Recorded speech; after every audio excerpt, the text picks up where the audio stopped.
Bremen pictures வழங்கும் அனலரசு தயாரிப்பில் சாம்சியஸ் இசையில் சூர்யா சேதுபதி நடிக்கும் ஃபீனிக்ஸ் ஜூலை 4 முதல். திருநெல்வேலி மேலப்பாளையத்தில் ரம்புட்டான் பழத்தின் விதை உணவு குழாயில் சிக்கி 5 வயது சிறுவன் மூச்சு திணறி உயிரிழந்தான். விவரங்களை முடிய செய்தியாளர் ராஜா வழங்க நாம் கேட்கலாம்.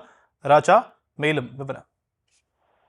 ஷாம், திருநெல்வேலி மாநகர பகுதிக்கு உட்பட்ட மேலப்பாளையம் தெற்கு தைக்கா தெருவைச் சேர்ந்தவர் ஷேக் பக்ரீத். இவரது மகன் நிஜாம் அரேபிய நாட்டில் பணியாற்றி வருகிறார். வெளிநாட்டில் பணியாற்றி வருவதால் தனது மகன் ரியாஸ் தனது தந்தையின் பொறுப்பில் விட்டு சென்றிருக்கிறார்.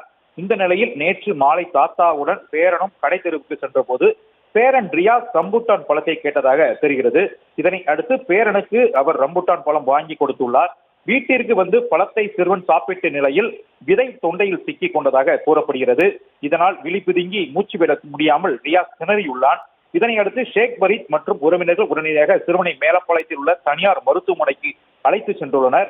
மருத்துவர்கள் அவனுக்கு சிகிச்சை அளிக்க வந்த நிலையில் பரிசோதித்த சிறுவன் ஏற்கனவே இறந்து விட்டதாக தெரிவித்துள்ளனர்.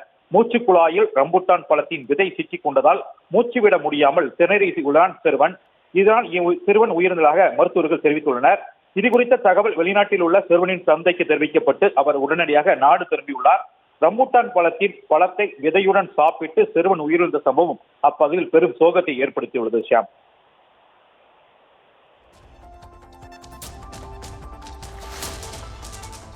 திருநெல்வேலி மேலப்பாளையத்தில் ரம்புட்டான் பழத்தின் விதை உணவு குழாயில் சிக்கி 5 வயது சிறுவன் மூச்சு திணறி உயிரிழந்திருக்கக்கூடிய செய்தியை பார்த்துக் கொண்டிருக்கிறோம். விவரங்களை செய்தியாளர் ராஜா வழங்க நாம் கேட்டும். விவரங்களுக்கு நன்றி ராஜா.